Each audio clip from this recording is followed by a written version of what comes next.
Queridos, graças e paz da paz do Senhor.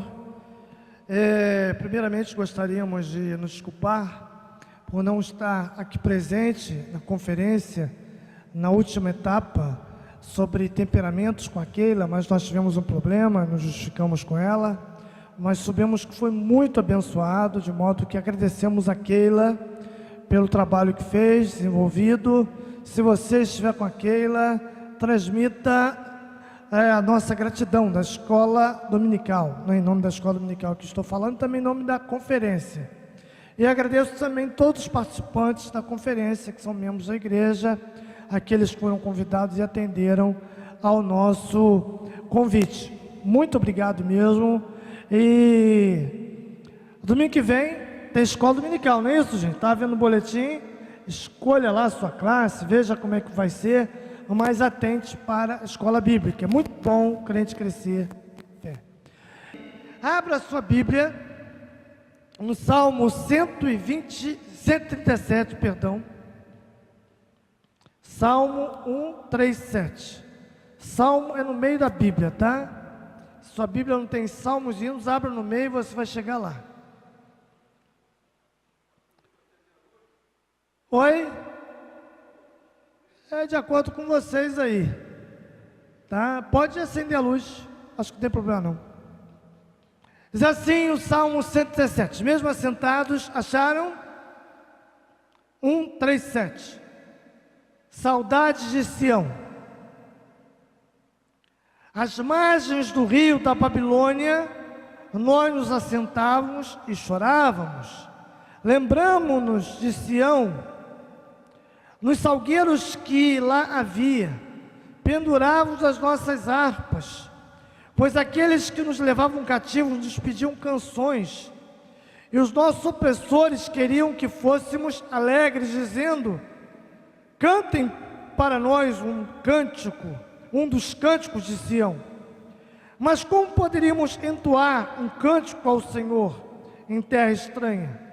Se eu me esquecer de você, ó Jerusalém, que a minha mão direita se resseque, que a minha língua fique colada ao céu da boca, se eu não me lembrar de você, se eu não preferir Jerusalém, a minha maior alegria.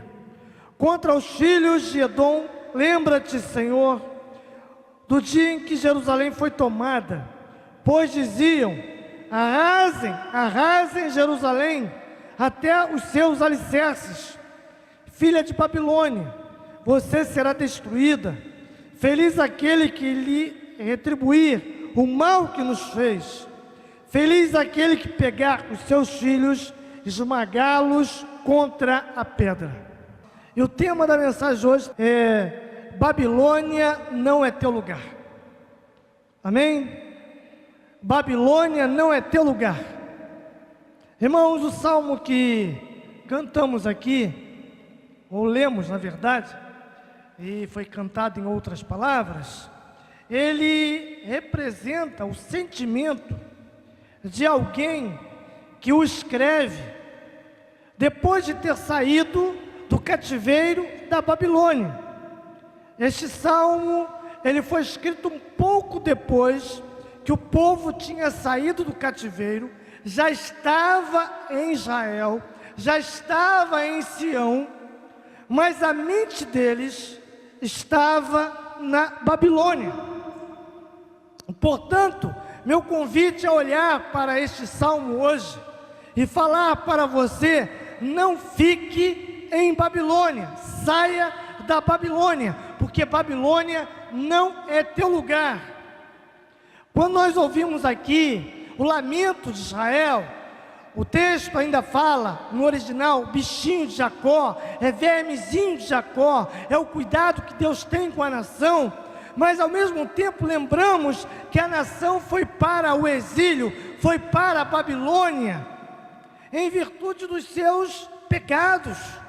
Eles não chegaram lá à toa. Nabucodonosor não levou cativo o povo de Israel, porque eles eram bons, porque eles estavam obedecendo a Deus. Antes, eles se extraviaram, começaram com a soberba, Se você ler depois em casa, pode anotar, Isaías 39, de 1 a 6, você vai ver que mensageiros, embaixadores da Babilônia vão ajudar para conhecer o rei de Israel, Judá, na verdade, a parte do sul. E Ezequias então mostra tudo para eles, inclusive abre o tesouro real.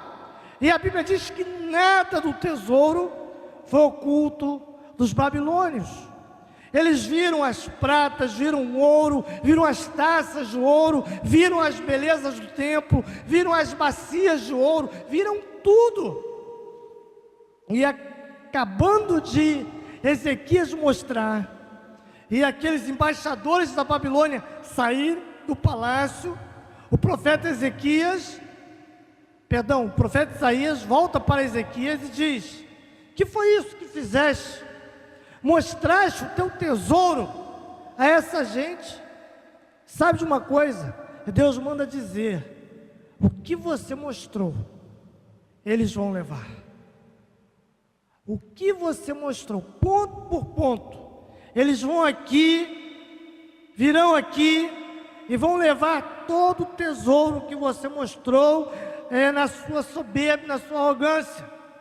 O que eu quero começar a dizer com isso? Irmãos, nós temos que ter cuidado com o nosso tesouro.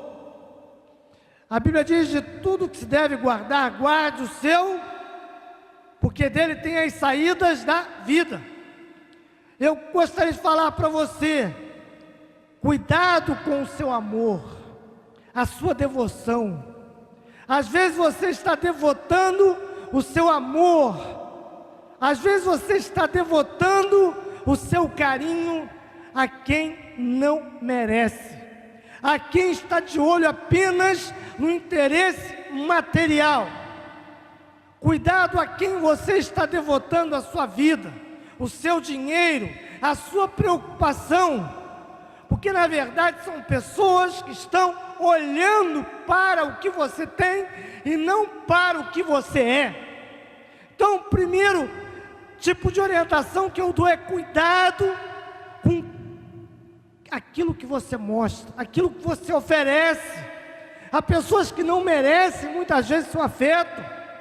Você está oferecendo coisas a quem está de olho em coisas diferentes das que você está pensando em dar, e receber o contrário: afeto, carinho, devoção, sentimento e coisas tais. Cuidado com o seu coração. A segunda coisa que eu gostaria de dizer: tenha cuidado com os pecados que você vai acumulando no seu coração ao longo da existência.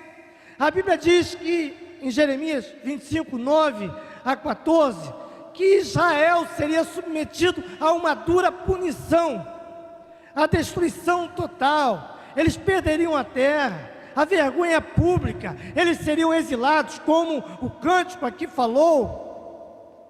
A Bíblia diz que 100.000 judeus foram mortos, entre eles idosos e grávidas. E outros 100.000 foram para a Babilônia para serem escravos, por causa do pecado. Eles se entregaram à luxúria, eles se entregaram à prostituição. A Bíblia diz no profeta Jeremias, nas suas denúncias, no capítulo 12 e outros capítulos, que eles se tornaram altamente promíscuos. Os homens e as mulheres também se ligaram à violência. A Bíblia diz que eles se tornaram homens com alforje, cheios de flechas, e um matava o outro gratuitamente, como se nós estivéssemos hoje numa Babilônia. Aquela sede de vingança, de um matando o outro, aborreceu o sentimento de Deus. E mais adiante o texto vai dizer que eles vão perder as propriedades, as terras, vão ser levados escravos para lá sofrerem. Só que Deus não perde o controle da história, e Deus diz: mas eu trarei vocês trarei vocês depois de determinado tempo específico, e dá ao profeta Jeremias o tempo exato, que são 70 anos. Aí eu gostaria que você acompanhasse comigo os perigos de continuarmos em Babilônia. E o lema aqui é: não continue na Babilônia. Babilônia não é teu lugar. Então o Salmo 117 é um salmo que diz isso. Não é um salmo moral, nem é um salmo imoral. Ele é um salmo que retrata o coração de alguém que está profundamente indignado e não conseguiu tirar a Babilônia da sua mente. Está lá em Sião, conseguiu vencer, conseguiu sair do exílio, mas permaneceu com a mente na Babilônia. E o que eu quero que você possa ver neste salmo é cuidado, para você não ficar na Babilônia existencialmente, para que você não fique lá atrás, para que você avance.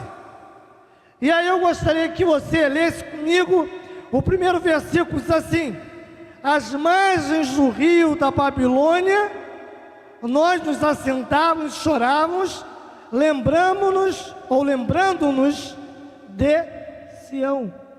Olha só, o verbo está no pretérito, está no passado. Às margens do rio da Babilônia, nós nos assentamos. Está no passado. A mente do autor deste salmo está ainda no passado. Ele está olhando para o passado. Ele fixou-se na tragédia e não no que Deus fez depois. Você pode ler o mesmo princípio de forma diferente no Salmo 126, que vai falar de Babilônia, mas de forma completamente diferente, dizendo assim: quando Deus restaurou a nossa sorte, estávamos como quem sonha. Ou seja, o pessoal do Salmo 126 é o pessoal que saiu da Babilônia e deixou a Babilônia lá. O pessoal do Salmo 117 é o pessoal que está com a Babilônia na cabeça. Deus já deu livramento, Deus já fez o que tinha que fazer de modo maravilhoso, mas continua pensando no passado. E eu gostaria de pensar com você: quantas vezes você encontra ou você sente pessoas que vivem da tragédia que aconteceu no passado? Só falam do passado, só falam do que aconteceu no passado. Você vai dar um testemunho, aquela pessoa, uma oportunidade, e ela vai contar de tragédias. Ela nunca diz: agora Deus tem me abençoado. Fala do passado. Irmãos, andou um tempo nas igrejas evangélicas, graças a Deus que esse período passou, dos ex. Vocês lembram desse período? Ex-bruxo, ex-assassino, ex-estuprador, ex-prostituto, ex-tudo. Eu nunca vi ex-fofoqueiro dar testemunho, mas eu vi muito ex. Na verdade, era ex, e o cara vivia, contava, e você ficava ali vasculhando o passado. Passado é passado, tem que ficar lá atrás, apenas como memória do que Deus fez. Eu conheço uma determinada pessoa que ela perdeu o filho com 14 anos. Até hoje ela cultua, não sei se ainda continua com o quadro do filho na sala, cultuando a morte do filho. Irmãos, perder um filho é terrível, mas se foi, está nos braços do Senhor, e a vida segue, não é verdade? Passa-se 20 anos, eu continuo chorando a perda do meu filho. Pelo amor de Deus, eu tenho que ter a consolação de Deus. Eu não posso ficar a vida inteira olhando para o passado, esquecendo que eu tenho um presente e um futuro a viver. Mas tem gente que fixa os seus olhos na tragédia. Vamos olhar para frente. Esqueça, aquilo que aconteceu com você foi ruim, foi. Mas Deus está te chamando para coisas novas. O que a Bíblia diz? Eis que faço nova, o quê? Ou algumas coisas? Todas as coisas. Então, é o primeiro princípio para não ficar em Babilônia, perdão, ir para Jerusalém é esquecer da Babilônia. Segundo ponto desse salmo está no versículo 2. Nos salgueiros que havia lá, pendurávamos as nossas harpas. Salgueiros são árvores frondosas que se constituem à margem dos rios. E o que eles fizeram? O que eles fizeram com as harpas? Eles usaram as harpas? Eles penduraram as harpas. Não deixe usar a sua harpa. Amém? Vamos repetir isso. Não deixe a sua harpa. A sua arma é o seu instrumento de conexão com Deus. Está difícil a situação? Está. Mas Deus merece toda a glória, toda a honra e todo o louvor. Nós temos que pensar que quando nós cantamos, em meio à tribulação, em meio à dor, em meio à dificuldade, Deus trabalha em nosso favor. Mesmo que você cante com lágrimas nos olhos, cante e Deus te abençoa. A Bíblia diz isso. Não murmureis, tem um cântico antigo que diz, mas cante um hino de louvor a Deus. Eu tenho que aprender a cantar, tanto na desgraça, quanto na alegria, porque o louvor liberta. Você já ouviu várias pregações sobre isso. Paulo e Silas estavam numa prisão lá em Atos. E o que aconteceu com eles? Eles começaram a reclamar, a falar mal dos soldados romanos. O que aconteceu com eles? Eles cantaram. E o que aconteceu? Quem é bom de escola bíblica dominical aí? O que houve? As cadeias se quebraram, eles saíram. E o representante do exército romano ficou apavorado. Meu Deus, o que aconteceu? Porque quando você canta, você mexe com poderes do céu. Então cante. Está triste, cante. Está alegre, cante. Então eu tenho que entender que eu não posso pendurar minha harpa. Eu não posso deixar de cantar ao Deus do céu. Você vê Davi, em todos os momentos da sua história, tanto de alegria, como de tragédia, quanto de perseguição, ele está produzindo um salmo. Salmo de louvor a Deus, ou salmo de oração. Salmo é um cântico. De modo que nós temos que não pendurar nossa harpa. Versículo 3 diz o seguinte: se recusaram a cantar para as pessoas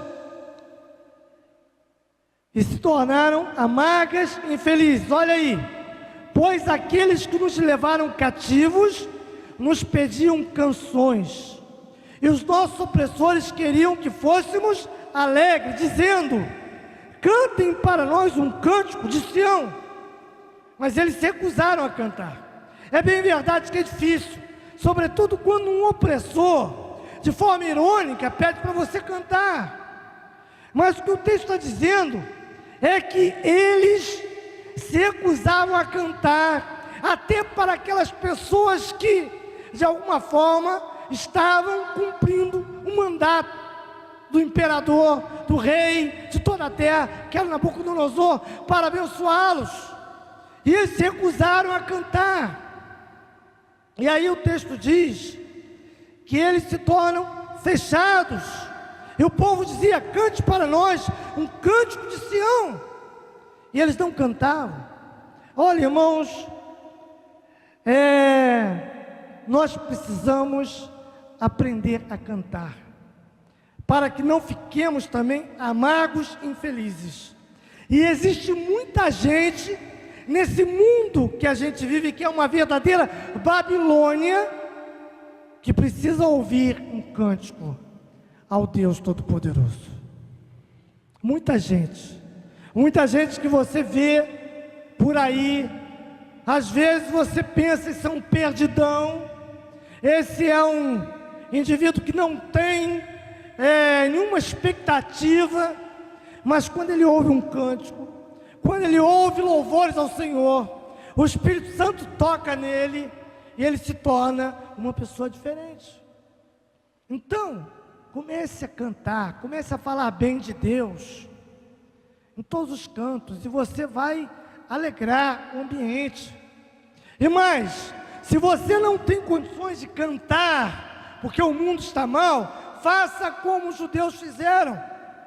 Vocês sabem onde a sinagoga foi criada, inventada e desenvolvida? A sinagoga que Jesus ia, lá em Cafarnaum, Nazaré e tantos outros lugares, elas foram criadas em Babilônia. Sinagoga vem de uma palavra grega que significa sim, significa em conjunto, agogê, aprender. Então o povo, já que não podia cantar no meio da Babilônia, se reunia e cantava junto, aprendia junto, desenvolvia a sua fé junto, seus ritos juntos, cumpriam a Páscoa juntos, mas estavam juntos. Deixa eu falar para você, se você diz assim, eu estou cansado, eu estou triste, eu não vou para a igreja, você vai se perder no meio da Babilônia, porque os judeus inventaram, por inspiração divina, um local de reunião. Hebreus fala, não abandonando as vossas congregações, como é costume de muitos. Vede, portanto, que já é chegado o último dia. Está triste, meu irmão? Venha para a igreja. Está alegre? Venha para a igreja. Venha para a sinagoga aqui. Local que você aprende, local que você ouve orientação, local que você canta, local que você desenvolve a sua fé, que você é educado na palavra. Mas aqui ou em outra igreja, você tem um meio de se proteger da Babilônia, só aqui, ou só numa igreja. Olha só, vou dizer para você, que nunca a igreja evangélica esteve tão enxovalhada. Cada dia no YouTube ou no Facebook você vê uma coisa louca, não é? Uma coisa bizarra, não é verdade? Mas eu vou falar para você uma coisa. Jesus disse que a única agência autorizada por Deus para abençoar o mundo é a igreja. A igreja está com problema? Tá. Procura uma igreja sadia. Mas Jesus diz assim, as portas do inferno não prevalecerão contra quem? A igreja. Então a igreja é a única agência autorizada para abençoar você, não tem outra. Você pode se envolver em projetos comunitários, projetos sociais, projetos mais diversos, mas a igreja é autorizada por Deus para te abençoar. E no versículo 4 diz assim, mas como nós poderíamos entoar um cântico ao Senhor em terra estranha?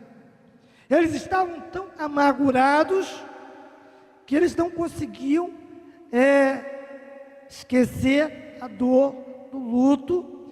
E aí, o que acontece? Você para de cantar e até mesmo de falar.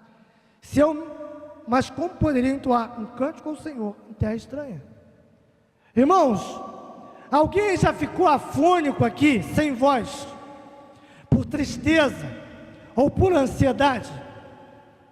Levanta a mão. Já? Tem gente.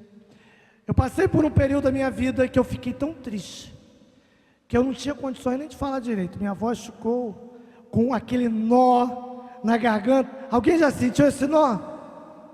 Nó terrível, você quer falar, não consegue. Eu dou graças a Deus, minha irmã está aí. ela me ajudou. Eu queria até comprar uma casa, não conseguia negociar porque eu estava muito ansioso, muito triste. Eu me calei, mas não se cale. Eu consegui a cura daquele momento, porque Deus é sempre generoso. Amém? Não deixe cantar, não deixe falar, não permita que as coisas do mundo sucumbam você. Avance, fale, proclame, declare.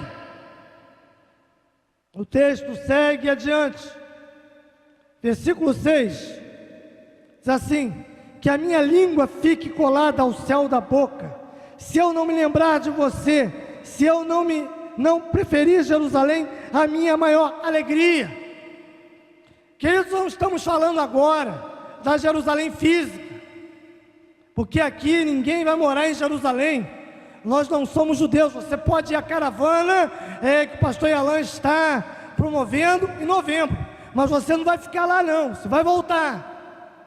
Nós temos que pensar na Jerusalém do céu, ataviada por Deus, linda, maravilhosa, que espera todo crente, que tem 12 portas, que tem 12 firmamentos, que é bela, e ela é tão grandiosa, que num simbolismo, na cabeça do evangelista João, ele coloca no asfalto das ruas, para mostrar que ela é tão preciosa, ouro.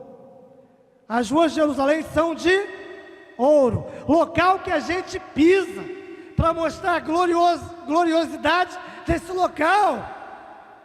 Irmãos, lá no livro de Amós diz assim: levantemo-nos, e andemos, porque não é aqui o nosso descanso, por causa da destruição que destrói grandemente.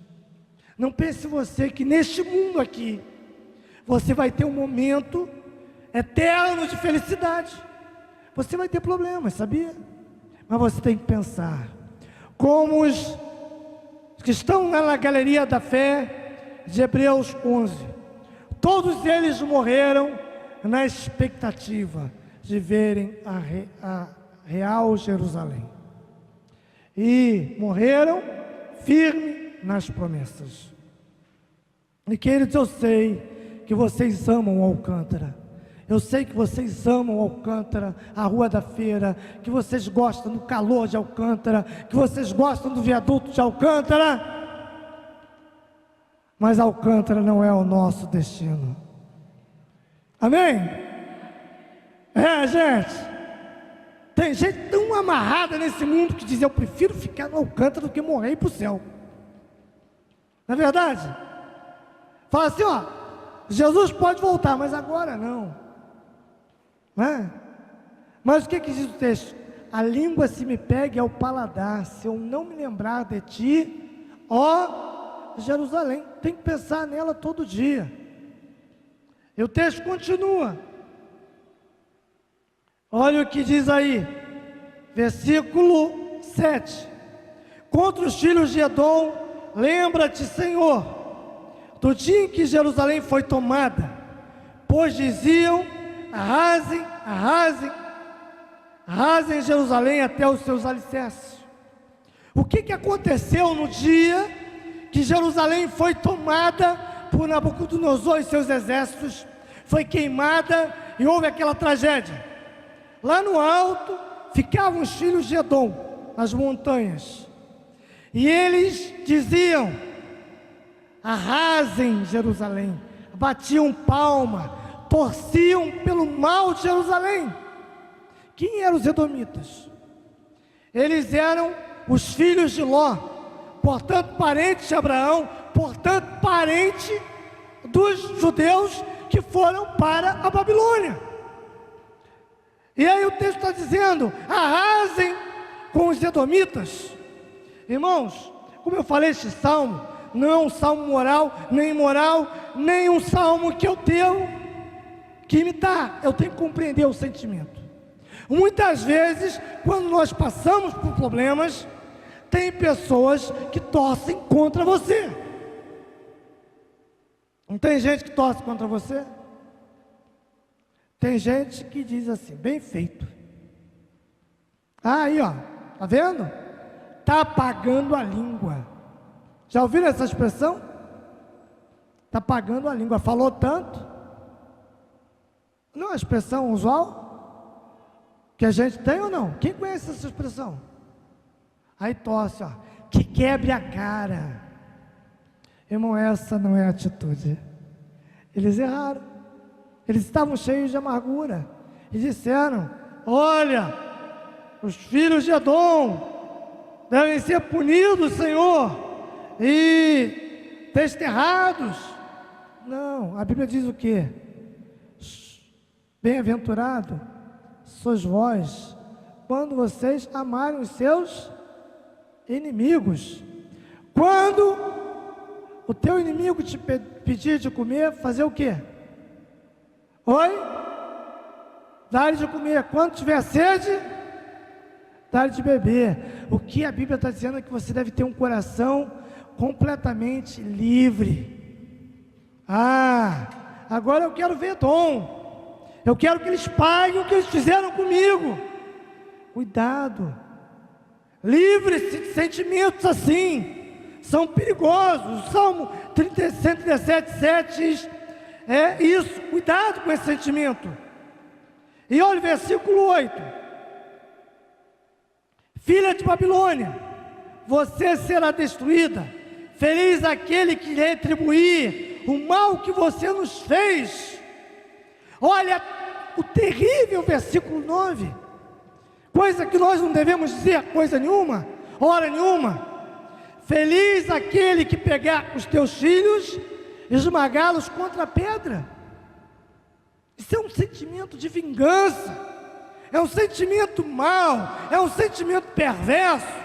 E quando a Bíblia é escrita, ela é escrita para nos exortar a fazer e também para não fazermos. Imagina você desejar que alguma criança morra porque os pais prejudicaram. Você não tem que ter esse sentimento de vingança. A Bíblia diz: a vingança pertence a quem? Ao Senhor. Então não tenha sentimento de vingança contra ninguém, porque a vingança pertence ao Senhor. E fazendo isso, querido, você vai se livrar de uma bomba chamada ódio, que libera enzimas para o nosso corpo e nos faz adoecer. Se você está com ódio de alguém que te prejudicou, que te fez mal, que torceu contra você, que procurou botar o pé na frente, que queria ver você caindo, longe de você desejar que isso aconteça. Rapidamente, eu gostaria que você abrisse no Salmo 126, que tem o mesmo sentido, falar do momento que eles saíram da Babilônia. Outro espírito, tá? Olha só o que diz o Salmo 126, não vou me alongar não. Quando o Senhor restaurou a sorte de Sião, ficamos como quem? Como quem? Opa, essa gente aqui está curada.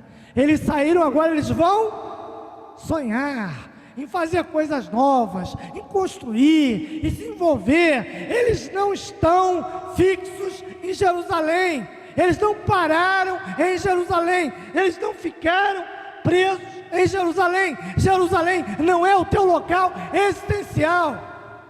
Eles foram adiante, agora estamos livres, estamos como quem sonha. E o que diz o versículo 2? Está com a Bíblia aberta? Vamos ler juntos? Então,